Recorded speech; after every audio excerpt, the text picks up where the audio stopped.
Hey there, Vine Live, Pastor Luke here. Listen, I wanted to offer you an update on what we're doing at Vine Live to help with the Marshall Fire response. It's been a few days since that, and I know a lot of people are wondering what we're doing as a church. So I'm just going to cover a few different things. This video will probably be longer than normal, but it's probably really important to listen through this so you know how to participate. First of all, we are very thankful that as far as we know, there are no families within the Vine Life community specifically that have homes that were burned down.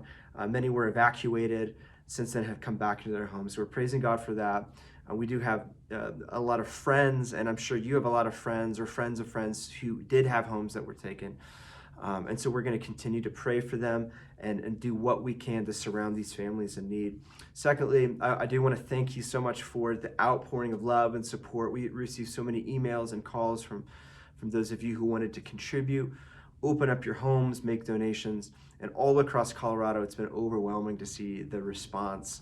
And we're so thankful for that. In fact, we opened up the Vine Life building last Thursday night to any evacuees that needed to come. Fortunately, nobody needed to take us up on that because there was so many other rooms across the region opened up.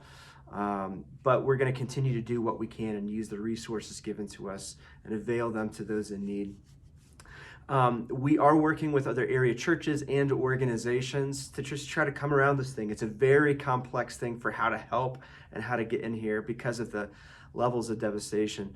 But we met with 80 church leaders just this last week to compare notes and see how the community has been affected and what we can do together. We don't have a ton of very specific next steps yet, but I guarantee you that those will be coming. We do have a page on vinelife.com now where we're going to be updating you with ways to help and ways to get help. And I hopefully that'll be a good resource center for ways that the community is coming around those who've been affected.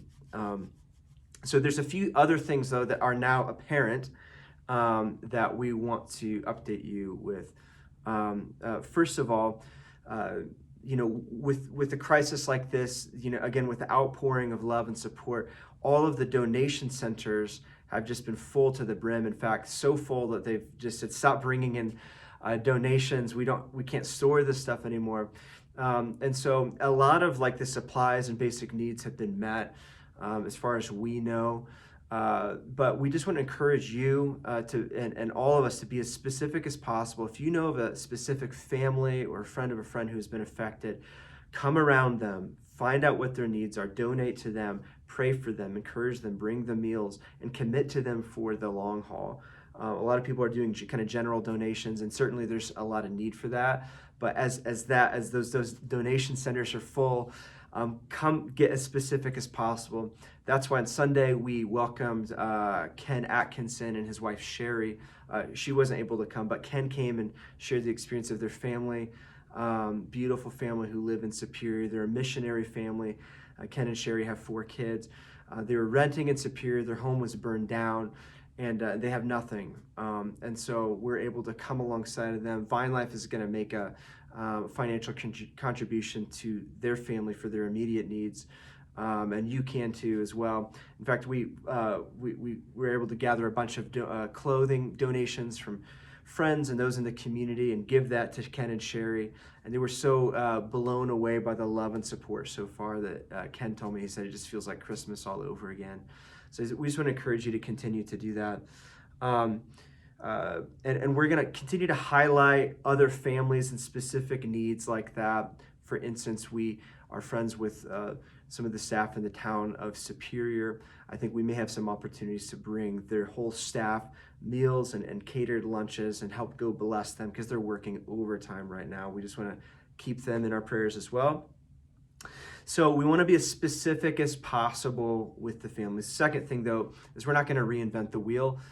There are so many great community organizations, some Christian, some not Christian, but they're very specifically meeting needs in the region.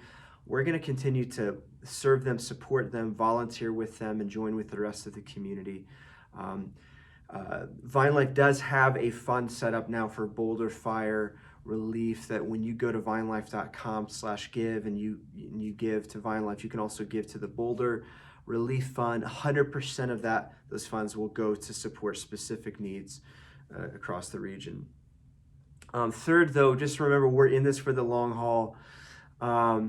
There's a lot of anxious energy and reactive energy, and everyone kind of wants to go meet these urgent needs, and that's been awesome, and it's super encouraging. But just remember, over the coming weeks and months, new problems will emerge and new needs will emerge, and that's going to be a chance for us to stay present with all of these families as they're trying to situate across the region. Just like the 2013 floods, this is not going to be a quick process. We'll be rebuilding for at least a couple years, and the fabric of the community has been forever changed in Superior and Louisville. One of the biggest needs right now is long-term housing in Superior for families, specifically with kids that are part of the school system. They should be going back to school this week, but many have had to relocate to other parts of Colorado. It's going to make it super challenging for kids to be able to return to school and for families to have any kind of level of consistency. And so it's a huge problem, but we want to pray into that and find ways to meet those families' needs and help them as they're finding places to live.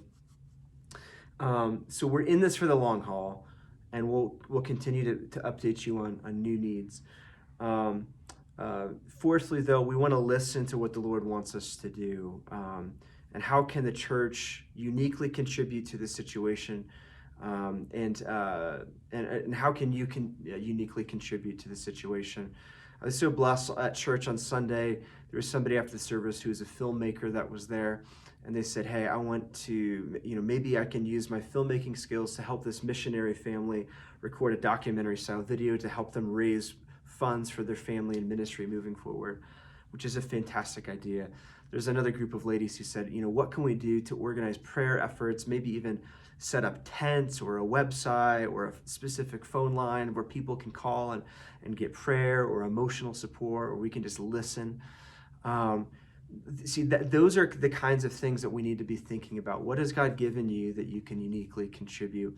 And it might not be immediately clear what that is, but that's when the church is the most the church, I believe, is when we're listening to the Spirit of God and saying, God, what do you want us to do? I heard a story this last week of one of the families affected, and many of you know Warren and Yvonne Williams. They had to evacuate their home so fast they weren't able to get their horses out of their barn, which was burning down when they left. They thought they had lost their horses. And they found out the next day that a group of people in Castle Rock, some believers had been praying, and they felt like the Lord said, go up to Boulder and bring your horse trailer.